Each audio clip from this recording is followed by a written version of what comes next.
오늘 주신 말씀으로 다시 처음으로라는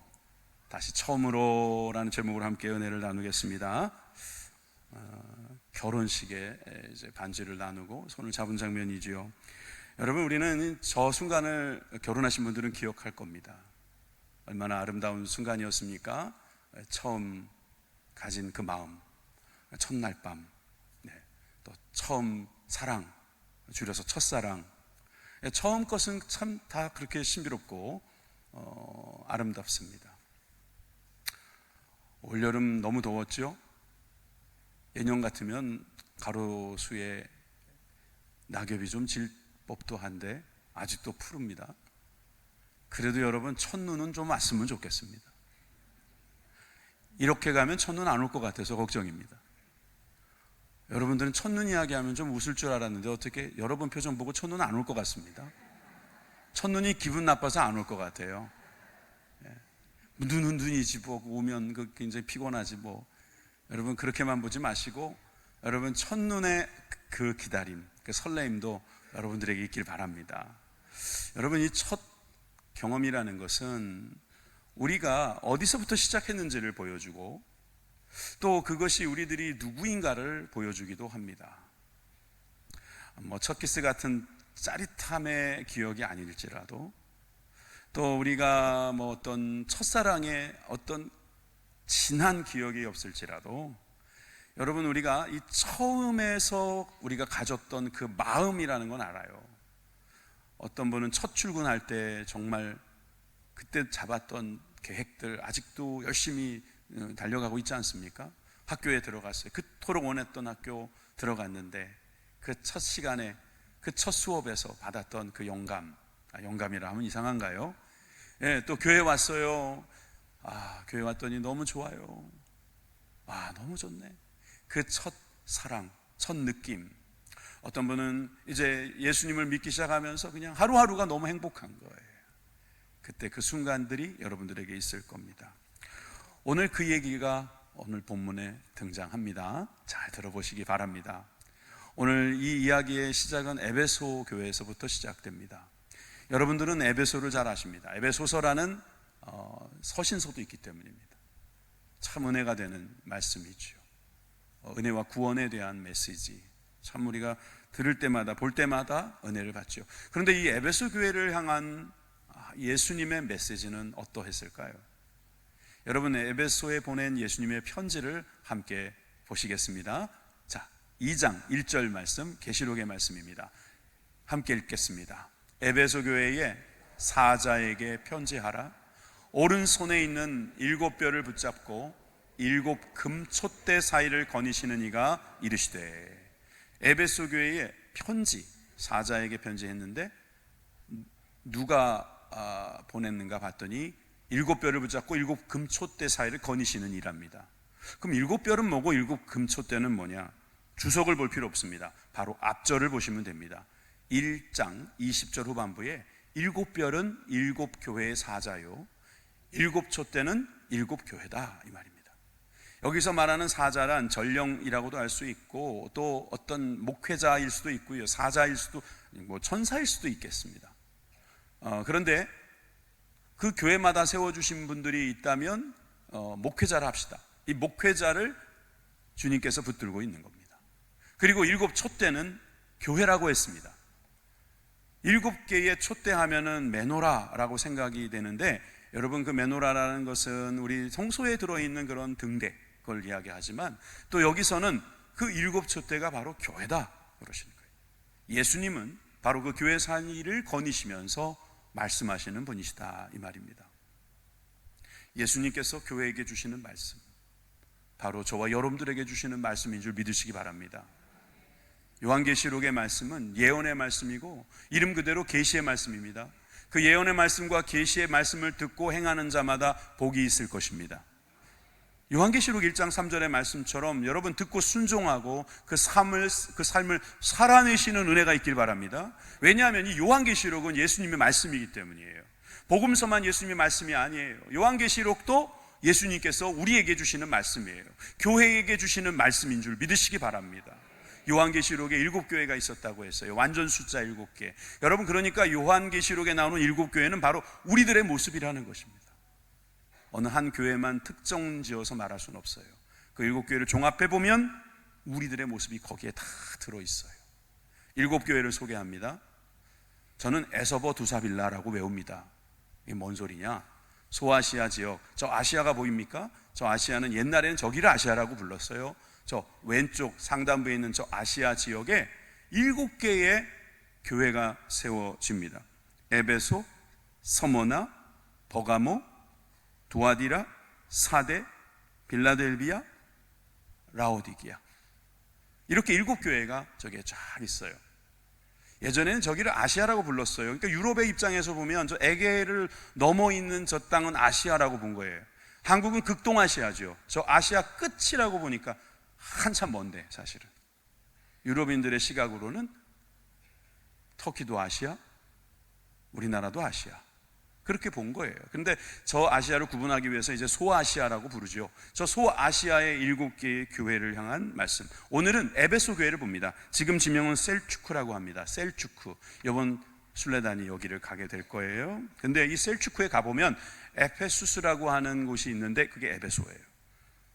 좋습니다. 가보면 유물이 많아요. 그림 보여드리면 이런 유물이 있습니다. 막 건물도 남아 있고요. 원형 경기장이 아니죠. 저거는 공연장이고요. 또 길도 있는데 저거는 아마 여러 신전이 있었던 자리가 아닌가 싶어요. 특별히 오른쪽 아래에 있는 거는 아데미 신전에 남아있는 두 기둥이라고 말하죠.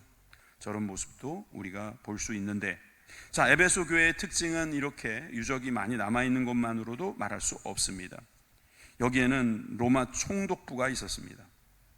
특별히 황제를 섬기는 6개의 신전이 있었다고 알려져 있습니다. 그리고 항구 도시였기 때문에 많은 사람들이 무역을 하기 위해서 들어오고 살았습니다. 그러니 그곳에는 사람들이 많은 만큼이나 종교도 다양했고, 그 중에서 로마의 영향을 받은 이 아데미 신전이 유명했습니다. 사실 아르테미스라고는 우리가 보통 알고 있지만 이 성경에도 등장하는 아데미, 이 이방 신전을 많은 사람들이 다녔을 것이고, 그러니 그 에베소에 있는 교회들은 어떠한 모습이었을까 우리가 상상이 가능합니다. 그런데 예수님께서 에베소 교회에 크게 두 가지 말씀을 하시는데, 첫 번째는 칭찬이고 두 번째는 책망입니다. 칭찬부터 보도록 하겠습니다. 예수님께서 에베소 교회에 이렇게 말씀하십니다. 열심히 수고하고 분투하는 교회다. 여러분, 이 교회가 바로 우리 교회입니다. 여러분들은 열심히 수고하십니다. 열심히 분투를 하고 계십니다. 여러분들이 아멘 안 해도 그건 사실입니다. 왜냐하면 여러분들은 얼마나 수고하는지 멀리서도 오십니다. 아까 2부에 보니까 파주에서도 오시고요, 아마 3부는 동탄에서 오시는 분도 계실 거예요.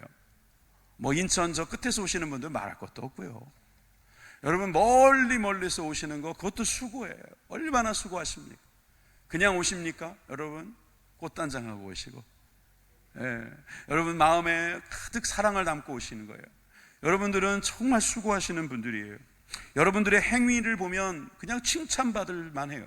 칭찬받아야 돼요. 여러분들이 수고할 뿐만 아니라 인내하신다는 거예요. 에베소라는 말의 뜻도 인내라 하네요.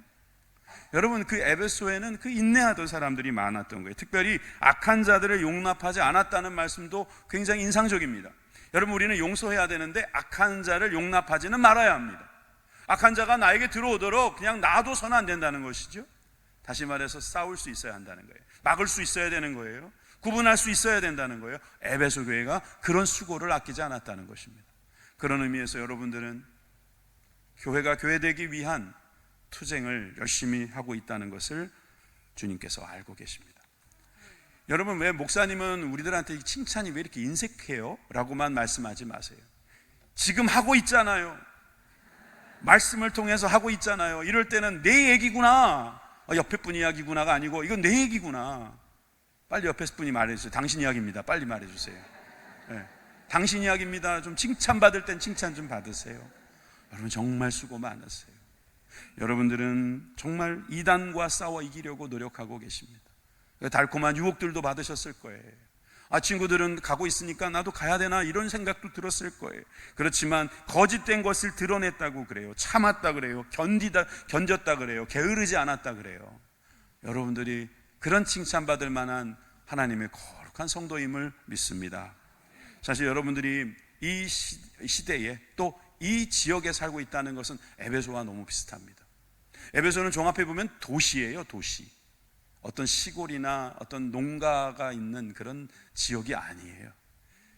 여기는 정말 사람들이 많이 살고 있는 이 부천 같은 도시입니다. 심지어 많은 우상들이 즐비합니다. 이 시대의 우상이란 몇 개 없다고 말할 수 있겠지만, 여러분 그 당시에는 아주 유명한 우상이 있었어요. 아까 아뎀이라고 그랬죠. 그 우상을 한번 볼까요? 무슨 신상이라고도 부르는데, 에베소 박물관에 가면 저런 모양의 신상이 있습니다. 자, 신상을 먼저 볼까요? 보셨어요? 예. 저 가운데 이제 여신이래요. 여신의 이 가슴 쪽에 있는 게 저게 뭘까요? 말씀 안 하셔도 알 것 같죠? 그럼 보통 2개 있는데 저는 몇 개를 갖고 있는 거예요. 어마어마한 풍요를 상징하는 우상이라는 거죠. 저 앞에 절하고 저 앞에서 온갖 음란한 행동을 통해서 그들이 환락과 쾌락을 즐겼던 그런 아주 음란한 신, 이게 아데미 신이었어요. 거기 기둥이 아까 남아있다고 했죠. 이것의 예상도가 있습니다. 어마어마합니다. 아테네의 파르테논 신전과 비교할 수 없을 만큼 크다고 합니다. 그런 신전에서 많은 사람들이 모일 때 거기에 제사장이라는 사람들은 거의 창기에 가까웠습니다. 창기들이 모여가지고 그 음란한 행동을 하면서 그거를 즐기고 그것을 보면서 그것이 응답이라고 생각하는 그런 종교, 그런 어떤 분위기에서 이들이 제대로 된 신앙생활을 한다는 게 얼마나 힘들겠습니까? 지금 이 시대에 살고 있는 우리들도 마찬가지입니다. 미디어를 보거나 또 주변에 있는 사람들을 보거나, 여러분 이럴 때 우리가 얼마나 힘든지 모릅니다. 아니 예전에는 이게 당연히 안 되는 거였는데 요즘엔 당연히 되는 거가 돼버렸어요. 이런 이야기를 들 때마다 그래, 나 정도면 괜찮겠지라고 생각하는데, 그런 것을 갖지 않고 그런 마음을 갖지 않고 나는 지키리라, 나는 하나님의 말씀대로 살아보리라, 그 수고, 그 행위를 주님께서 칭찬하고 계신 겁니다. 에베소 교회는 이렇게 칭찬받는 교회가 될 때에 어떤 일들이 있었는가 궁금합니다. 사도행전 19장에 가면 에베소라는 이름이 처음 등장합니다. 18장에 가면 그렇습니다. 18장 19절에 가니까 에베소에 와서 그들을 거기 머물게 하고 자기는 회당에 들어가서 유대인들과 변론하니, 여러분 에베소에 사도 바울이 도착한 겁니다. 그리고 함께 했었던 누가나 실라가 머무는 곳에서 그는 떠나 회당에 가서 유대인들과 말씀을 나누었다. 21절에 가니까 작별하여 이르되 만일 하나님의 뜻이면 너희에게 돌아오리라 하고 배를 타고 에베소를 떠났다 기록되어 있습니다. 에베소는 2차, 3차에 모두 들렀던 장소입니다. 그런데 이 에베소를 떠나면서 했던 말이 참 기가 막힌 말입니다. 하나님의 뜻이면 너희에게 돌아오리라. 여러분들도 이런 말을 많이 했으면 좋겠어요. 내가 뭘 하겠다가 아니고 하나님의 뜻이면 그렇게 될 것입니다. 피하는 게 아니에요. 이거는 하나님께 맡기고 하나님의 뜻을 구하는 자세입니다. 하나님의 뜻. 오늘 설교에도 나왔던, 찬양에도 나왔던 것 같아요. 그죠? 하나님의 뜻이라면 우리는 할 수 있다, 해야 한다. 여러분 그랬더니 에베소에 다시 돌아오게 되잖아요. 하나님의 뜻이라는 사실을 우리는 믿게 되는 것입니다. 하나님께서 에베소에 다시 돌아오게 하셨는데 거기서 같이 기도하면서 개척을 해가지고 교회에서 3년 동안 거기서 열심을 다하여 교회를 세워갑니다. 브리스길라와 아굴라도 거기에 동역을 하게 됩니다.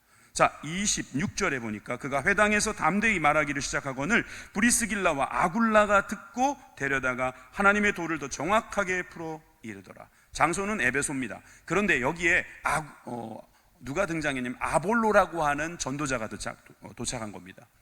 말씀을 전하는데 잘 들어보니까 좀 보충해야 될 게 있는 거지요. 그래서 브리스길라와 아굴라가 아볼로를 조용히 불러서 바울에게 배웠던 말씀을 가르쳐 주었다. 그랬더니 여러분 그가 엄청난 능력자로 하나님의 복음을 증거하는 사람으로 변화됐다. 그 내용이 18장에 자세히 나와 있습니다. 이렇듯 에베소 교회는 처음 세운 교회이자 그리고 능력 있는 교회고 하나님께서 칭찬하시는 아름다운 교회였습니다. 한마디로 이 교회가 칭찬받을 수 있었던 것은 하나님의 뜻대로 했기 때문인데, 그 뜻 중에 두 가지를 강조하자면 성령님과 말씀입니다. 에베소 교회는 성령이 강했어요. 성령님의 역사가 강했어요. 성령님께서 역사하시는 교회였다는 거예요. 자, 19장 1절에서 2절에 보면 에베소 교회 이야기가 계속되는데, 아볼로가 고린도에 있을 때에 이제 에베소에서 배우고 고린도로 이동한 거겠죠. 바울이 윗지방으로 다녀 에베소에 와서 소아시아 위쪽 지역에서 다시 에베소 쪽으로 내려왔다 이 말입니다. 그리고 이제 바울이 물어보는 거죠. 너희가 믿을 때에 성령을 받았느냐? 누구에게 물어봤습니까? 제자들에게 물어봤는데 제자들이 뭐라고 말합니까? 아니라, 못 받았습니다. 아니, 그게 아니라 우리는 성령이 계심도 듣지 못하였습니다. 그런데도 제자야. 그 사람들을 끌어다가 에베소 교회에서 훈련하고 하나님께서 그에게 기름 부어주기를 간절히 기도합니다. 6절에서 7절에 보니까 바울이 그들에게 안수함에 성령이 그들에게 임하심으로 방언도 하고 예언도 하니 모두 12사람쯤 되니라. 여러분, 주의 종이 안수할 때 주의 종의 손에 무슨 능력이 있는 게 아닙니다. 주의 종이 안수했다는 것은 하나님이 하셨다라는 증거일 뿐입니다. 성령님이 임하시니까 방언이 있고 거기서 은사가 나타나고 뭐 예언도 하고 이럴 때요, 그것은 바로 성령님이 함께 하신다는 표적이죠. 여러분들에게도 그런 은사가 있을 것을 믿으시기 바랍니다. 이미 받으신 분들은 더 아멘 하시기 바랍니다. 성령을 은사로 받은 사람은요, 믿음이 생기는 거예요. 여러분, 방언하시는 분들은 믿음이 있어요. 믿음이 흔들흔들거리는데 어느 날 방언을 받은 거예요. 그러면 믿음이 확실하게 서는 거죠. 특히 실패한 사람들이 방언을 많이 합니다. 특히 마음의 질병과 육신의 질병이 있는 분들이 방언을 많이 합니다. 가난해진 사람들이 방언 많이 한다니까요. 그러니까 그 사람들은 절박한 상황에서 하나님께 구하는데 하나님께서 내 뜻이라 하고 방언을 주신다 이거예요. 여러분, 은사는 다 그런 것입니다. 성령님께서 우리들에게 믿음을 더해 주시려고 주시는 선물인 줄 믿으시면 아멘 합시다. 여러분, 이 은사가 있는 교회, 성령이 있는 교회야. 저는 우리 교회가 성령을 받는 교회가 되기를 바랍니다. 성령 충만한 교회가 되기를 바랍니다. 여러분, 성령이 있지만 있는지 없는지 애매한 게 아니에요. 충만하니까, 넘치니까, 은사로 나타나니까 성령이 가득하다는 것을 아는 교회, 칭찬받는 교회, 에베소 교회였던 것입니다.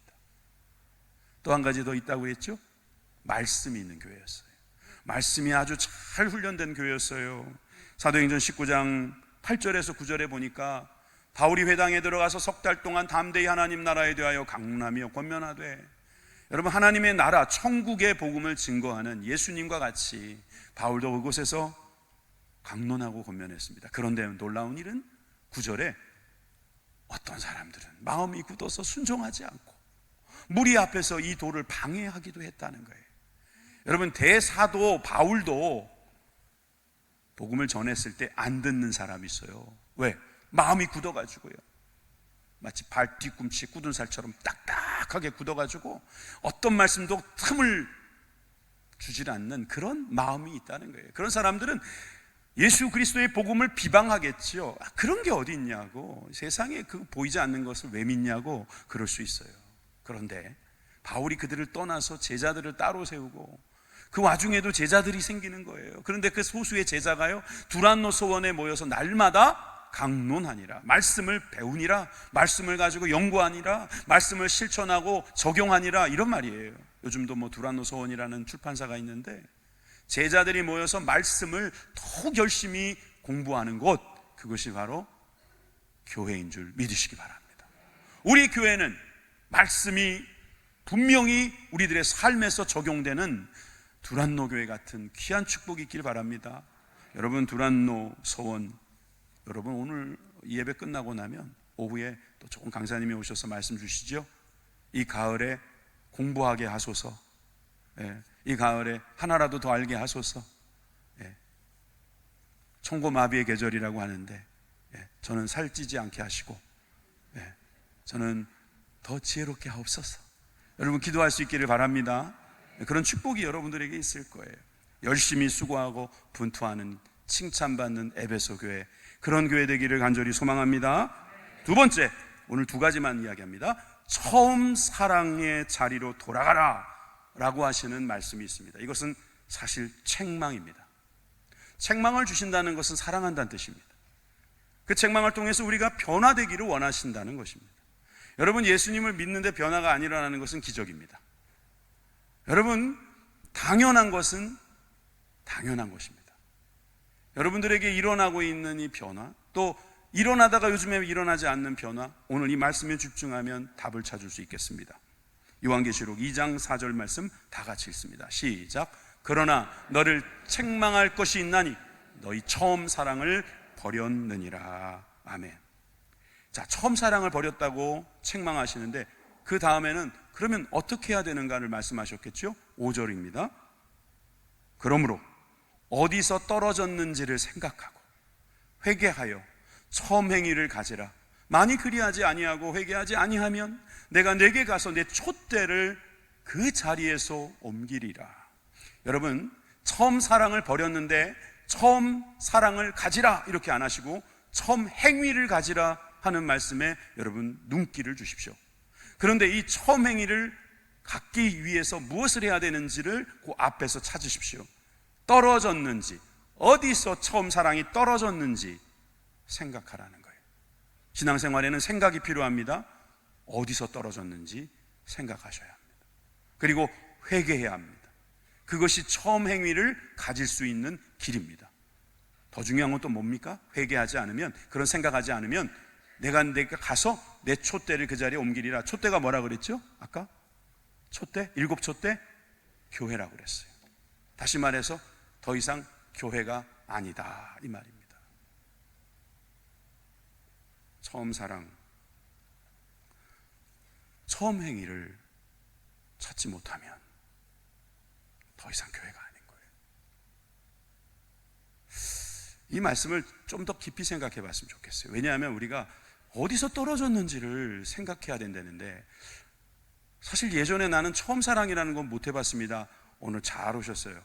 이제부터 처음 사랑에 빠지시길 바랍니다. 그런데 난 처음 사랑이 예전에 있었어요. 교회만 오면 좋아. 그냥 교회가 기다려지는 거예요. 예배가 기다려지고 오는 길이 너무 가벼워요. 정말 하루하루 사는 것이 교회를 가는 날을 기다리는 생활이고, 또 오면은 너무 좋은 거예요. 그냥 막 모든 게 다 좋아. 앞에 안내하시는 분도 좋고, 또 같이 만나서 인사하는 분도 좋고, 교구장도 좋고, 담임 목사도 좀 좋으면 좋겠는데 좋겠고, 또 막 이렇게 좋아. 다 막 너무 좋아요. 막 설레, 막 좋아요. 근데 어느 순간부터 갑자기 이렇게 별로야. 여러분 잘 생각해 보세요. 익숙하다고 성숙한 건 아니에요. 익숙해졌다고 내가 성숙해졌구나 착각하지 않으셨으면 좋겠어요. 여러분, 우리 교회에 여러분 이 첫사랑에 빠져 있는 사람들이 얼마나 많은지 모릅니다. 그러나 그 반대도 있을 수 있습니다. 어떤 신학자들이 연구하다가 발견한 재미있는 사실이 하나 있어요. 그게 뭐냐면 교회의 수명이 25년일 수도 있다는 거예요. 교회가 개척돼서 25년 동안은 쭉 성장을 하다가 25년부터는 정체기에 접어든답니다. 그러다가 이렇게 좀 줄어든다는 거죠. 한 교회 수명이 25년으로 돈다, 아니면 뭐 그 25년이 피크다, 뭐 이런 말을 할 때 여러분, 그럼 우리 교회는 몇 년째지? 이런 생각하지 마시고요. 여러분은 신앙생활 몇 년 하셨어요 지금? 25년 넘게 하셨어요. 그런데 25년 넘게 하셨는데 아직도 십자가를 생각하면 눈물이 나세요? 죄를 짓고 나면 마음이 떨리고 하나님 앞에 회개해야겠구나, 하나님 내가 주님 앞에 옷을 찢습니다, 그런 마음으로 서십니까? 하나님의 말씀을 생각하면 기쁘고 감사하고, 정말 우리가 천국을 생각하면 이 땅보다 더 좋을 것을 기대하면서 그날이 오기를 기다리고 계십니까? 하나님의 말씀이 내 삶에서 나타나는 것을 기쁘게 여기시고, 어떤 우상 앞에서도 내가 절하지 않을 수 있는 그런 믿음이 있다고 여러분 보십니까? 25년도 안 넘었는데, 그럼 여러분 아직도 처음 사랑 가지고 계신 거예요. 그런데 그렇지 않다면 어디서 떨어졌는지, 혹시 그 사람 때문인지, 혹시 그 사건 때문인지, 혹시 그 문제 때문인지, 여러분 그런데 그건 주님께서 다 아셔요. 그래서 여러분들에게 말씀하시는 거예요. 처음 사랑을 회복하라는 거예요. 그 사랑은 단순히 마음이 아니에요. 그래서 행위라고 말씀하신 거예요. 여러분들 자녀 중에서요, 혹시 그냥 이렇게 곁에 가면 냄새가 잘 나던 애들이 어느 날 갑자기 냄새가 안 나잖아요? 의심하셔야 합니다. 얘네들이 지금 사랑하고 있는지 모릅니다. 평소에 씻어라 그래도 안 씻고 막 얼굴에 막 머리 떡칠하고 그냥 화장도 안 하고 그러던 딸내미가 어느 날 열심히 화장도 하고, 또 화장만 합니까? 또 열심히 또 지워야 되잖아요. 게으르질 않네. 부지런해져요. 수고해요. 뭐 좋은 게 있어도 그거 아주 싫다는 거예요. 새벽같이 나가고 저녁 늦게까지 일하라 그러면은 죽었다고 난 못한다고 그러던 친구가 연애는 왜 그렇게 늦게까지 오래 하는지 의심하셔야 합니다. 사랑에 빠진 겁니다. 여러분, 사랑이란 그겁니다. 사랑은 마음만 있는 것이 아니라 행위에도 들어가 있어요. 안 나올 수가 없어요. 그러니까 에베소 교회가 왜 행위, 수고, 인내 여기에 대한 칭찬을 받았겠어요? 사랑했기 때문입니다. 예수님을 사랑했고 그 예수님을 사랑한 나머지 그들의 행위가 저절로 나왔는데, 근데 너무 아이러니하게 수고에 수고를 더하면서 이단과 싸우면서 거짓된 영과 싸우면서 마음이 자꾸 메말라가는 거예요.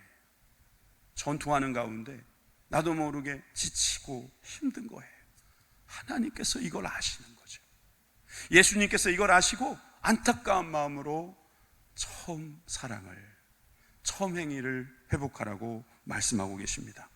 여러분, 그렇습니다. 사랑이 가장 중요합니다. 사랑이 없으면 아무 소용이 없습니다. 고린도 교회에 사도 바울이 편지할 때 이렇게 쓰지 않았습니까? 고린도전서 13장 1절에서 3절 말씀 같이 읽어봅시다. 내가 사람의 방언과 천사의 말을 할지라도 사랑 없으면 소리나는 구리와 울리는 꽹과리가 되고, 내가 예언하는 능력이 있어 모든 비밀과 모든 지식을 알고 또 산을 옮길 만한 모든 믿음이 있을지라도 사랑이 없으면 내가 아무것도 아니요. 내가 내게 있는 모든 것을 구제하고 또 내 몸을 불사르게 내줄지라도 사랑이 없으면 내가 아무 유익이 없느니라. 아무것도 아니고 아무 유익도 없는 게 사랑이 없는 경우예요. 여러분들이 가지고 있는 게 아무리 많아서 이것이 여러분들이 쓰고도 남는다 합시다. 숫자로 뭐 억이라고 합시다. 아니 경이라고 해요. 경을 갖고 있어도 여러분 곱하기 0 해버리면 0이에요. 사랑이 없으면 곱하기 0이라는 거예요. 아무 소용이 없어요. 베드로도 이 사랑을 강조하기 위해서 이런 편지를 썼지요. 베드로전서 4장 7절에 만물의 마지막이 가까웠으니 그러므로 너희는 정신을 차리고 근신하여 기도하라. 여러분, 만물의 마지막이라는 것은 여러분들의 마지막도 이야기할 수 있습니다. 여러분들의 마지막이 가까웠으니 너희는 정신을 차리고 근신하여 기도하라. 무엇보다도 뜨겁게 서로 사랑할지니 사랑은 허다한 죄를 덮느니라. 우리가 주님 앞에 설 때 가장 두려운 게 뭡니까? 죄예요, 죄. 이 죄를 덮어주시는 사랑, 바로 예수님의 사랑, 그 예수님의 사랑을 힘입어서 살아가는 저와 여러분들이 되길 바랍니다.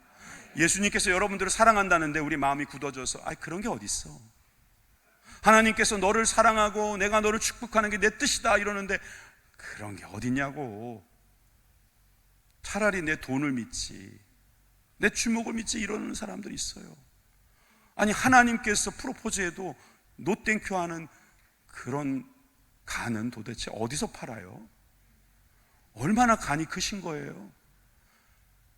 제가 볼 땐 간이 큰 게 아니라 부은 거예요. 어떻게 하나님이 부르시는데 싫어요, 그렇게 말할 수 있어요? 여러분, 이것은 우리가 사랑한다는 것을 잘 몰라서 그래요. 하나님의 사랑이 얼마나 큰지를 알아야 돼요. 우리가 경험한 건 이상한 거일 수도 있어요. 요한계시록 2장 6절에 보니까 오직 내게 이것이 있으니 라고 말씀을 또 시작합니다. 예수님께서 이젠 칭찬을 또 하십니다. 내가 니골라당의 행위를 미워하는도다. 나도 이것을 미워하노라. 예수님도 미워하는 이 니골라당의 행위가 도대체 뭘까? 쭉 읽어 나가 보다 보면 버가모 교회에서도 이 니골라당 이야기가 나오는데 15절입니다. 이와 같이 내게도 니골라당의 교훈을 지키는 자들이 있도다. 이 버가모 교회에서는 니골라당의 교훈을 지키는 자가 있었다. 이것은 책망받을 일이 되겠죠. 그럼 이 니골라당의 교훈이 무엇일까? 그 앞절을 보면 되겠죠. 14절을 보면, 2장 14절에 보면, 그러나 내게 두어 가지 책망할 것이 있나니 거기 내게 발람의 교훈을 지키는 자들이 있도다. 발람이 발락을 가르쳐 이스라엘 자손 앞에서 걸림돌을 놓아 우상의 제물을 먹게 하였고 또 행음하게 하였느니라. 발람, 또 저기 발락, 축구선수 이름이 아니고요. 이 발락이라는 사람은 모압 왕인데, 이거 이스라엘과 이기고 싶어서 발람이라는 선지자, 거짓 선지자입니다. 이 사람을 불러다가 이스라엘을 이길 수 있는 방법을 내놓으라고 하는 겁니다. 우상의 제물을 먹게 하세요. 행음하게 하세요. 그랬더니 이스라엘 많은 청년들이 거기에 넘어가 버리는 거예요. 이게 니골라당의 교훈과 연결되는 거죠. 이와 같이 내게도 니골라당의 교훈을 지키는 자들이 있도다. 여러분, 예전에는 발람의 교훈이라는 이름으로 붙어있던 그 시험, 에베소 시대에는 니골라당의 교훈이라고 이름만 바꾼 그 유혹, 요즘은 무슨 이름을 붙여야 될까요? 요즘도 저 악한 교훈이 우리들 가운데 많이 있는데 이것을 이기고 있는 에베소 교회를 다시 한번 칭찬하십니다. 처음 사랑을 가지면 여러분, 이 유혹과 이 문제 앞에서도 우리가 이길 수 있지 않겠습니까? 그러니까 우리에게 주어진 이 모든 것을 미워하는 것으로만 끝나는 것이 아니라 이겨낼 수 있는 축복이 있기를 주님의 이름으로 축원합니다. 자, 그러려면 여러분, 우리들은 이 처음 사랑, 처음 행위를 향하여 나아갈 때에 하나님의 말씀을 붙들고 나아가야 될 것입니다. 그리고 성령님이 하시는 말씀을 들어야 될 줄 믿습니다. 여러분들이 아멘 하신 이 말씀의 결론은 7절입니다. 7절을 다 같이 읽겠습니다. 귀 있는 자는 성령이 교회들에게 하시는 말씀을 들을지어다. 이기는 그에게는 내가 하나님의 낙원에 있는 생명나무의 열매를 주어 먹게 하리라. 성령님께서 오늘날 우리들에게도 말씀하시는 거죠. 그러니까 에베소 교회에만 말씀하시는 게 아니에요. 오늘날 저와 여러분들에게도 말씀하시는 거죠. 성령님께서 말씀하시는 교회, 그 말씀을 듣는 교회, 그 교회들은 오늘도 이 말씀을 들으셔야 합니다. 이기는 그에게는, 구원받는 그에게는 하나님의 낙원에 있는 생명나무의 열매, 좋은 말이 다 들어갔어요. 하나님 좋은 말씀이죠. 낙원 좋은 뜻이죠. 생명 좋잖아요. 나무 좋아요. 열매 좋아요. 먹게 하리라 좋잖아요. 좋은 말 7개나 들어가 있어요. 근데 뭔지는 모르겠어요. 저도 모르겠어요. 그런데 이건 분명해요.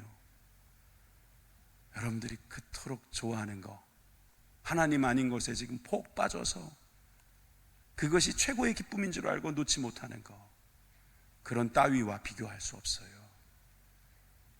그게 뭐든지 어떻게 하나님과 비교할 수 있겠냐고요.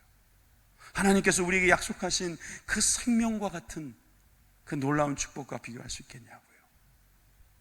여러분, 그거를 약속하셨어요. 여러분, 그 약속을 받으시는 저와 여러분들이 되길 바랍니다. 에베소 교회에 주신 메시지 정리해 드립니다. 표로 보여드릴게요. 에베소 교회는 그리스도에 대한 묘사가 이랬습니다. 교회를 그리스도에 대한 묘사가 각 교회마다 조금씩 다르거든요. 에베소에 나타나신 예수님의 모습, 오른손에 있는 7뼈를 붙잡고 7 금촛대 사이를 거니시는 이 교회의 주관자, 우리들의 삶을 인도하시는 분이 우리들에게 칭찬하십니다. 행위, 수고, 인내, 악한 자 용납하지 않은 것, 견디고 게으르지 않았던 것 잘했구나. 그런데 책망하십니다. 처음 사랑을 잃어버렸다. 행위와 수고와 인내와 이 용납지 않고 견디고 게으르지 않다 보니 어느새 말라버린 처음 사랑, 이게 문제라는 거예요. 그래서 경고하시죠. 회개하여 처음 행위를 가지라. 처음 행위를 가지라. 처음 사랑을 가지라. 맞지만 처음 행위가 더 좀 맞아요. 처음 행위로 돌아갈 때 주님께서 주시는 약속, 낙원에 있는 생명나무 열매를 먹게 하리라. 여러분, 이 에베소 교회에 약속하신 축복이 저와 여러분들에게 있음을 믿으시면 아멘 합시다. 제 말씀의 결론으로 한 가지 이야기로 마치죠. 악보를 보면 가끔씩 영어로 이렇게 쓰여져 있는 게 나옵니다. 한번 보시면 악보 끝에 보통 나와요. 악보 끝에 빨리 보여줘 이럴 때. 악보 끝에 보면 DC라고 하는 단어가 나오죠. 우리 성가대 조금 뭐예요? 역시 다카포라고 합니다. 다카포란 말은 처음으로 돌아가라는 말이에요. 노래를 저렇게 ABCD를 부를 때 다카포가 딱 있으면 다시 앞으로 가서 또 ABCD 부르라는 거예요. 두 번째 보면 피네라고 하는 게 있죠. 피네는 마치라는 거거든요. 그러니까 ABCD 부르다가 다카포 그러면 제일 처음으로 가는 거예요. 그리고 A, B 하다가 피네, 마치라네? 그러면 거기서 딱 마치니까 A, B, C, D, A, B 이렇게 되는 거죠. 지휘자님 맞죠? 지휘자님도 검증해 주셨어요. 여러분, 우리 인생 가운데서 하나님께서 가끔 다카포라는 사인을 주실 때가 있습니다. 그러면 지루해, 또 앞으로 간다고? 천만에요. 처음부터 다시 부르는 노래가 똑같을 것 같습니까? 처음에 그 느낌이 아닙니다. 여러분들이 첫사랑으로 돌아갈 수 있는 시간이 몇 번이나 남았을 것 같습니까? 부를 때마다 새로울 수밖에 없는 이 놀라운 하나님의 삶을, 주신 삶을 살아낼 수 있기 바랍니다. 다카포 아리아라는 것도 있더라고요. 다시 A로 돌아가면 그 A에서 새로운 변조나 변주를 할 수 있다는 거예요. 멜로디는 비슷한데 그때하고 다른 거예요. 더 좋은 거예요.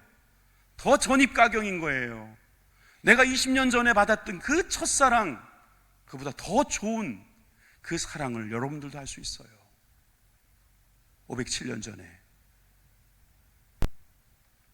교회가 온통 썩어 들어갈 때 몇 명의 개혁자들이 구호를 외쳤습니다. 5가지 구호를 외쳤죠. 그래서 Five Solas, 오늘이 종교개혁주일 507주년인데 그들이 외쳤던 것, 오직 믿음, 오직 은혜, 오직 성경, 오직 그리스도, 오직 하나님께 영광. 그들은 교회를 개혁하기를 원했어요. 개혁이란 본질은 그대로 두는 거예요. 믿음, 은혜, 성경, 그리스도, 하나님께 영광. 이것은 처음입니다. 이것은 본질이에요. 이것으로 돌아가라는 거예요. 하나 더 추가합시다. 오직 사랑. 오직 사랑. 사랑 없으면 저 앞에 있는 거 아무것도 소용없잖아요. 여러분, 우리는 다시 처음으로 하나님의 은혜로 있을 데 없는 자 왜 구속하여 주시는지 나는 알 수 없도다. 이 처음의 자리로 돌아가는 하나님의 거룩한 개혁자들 다 되시기를 주님의 이름으로 축원합니다. 기도하겠습니다.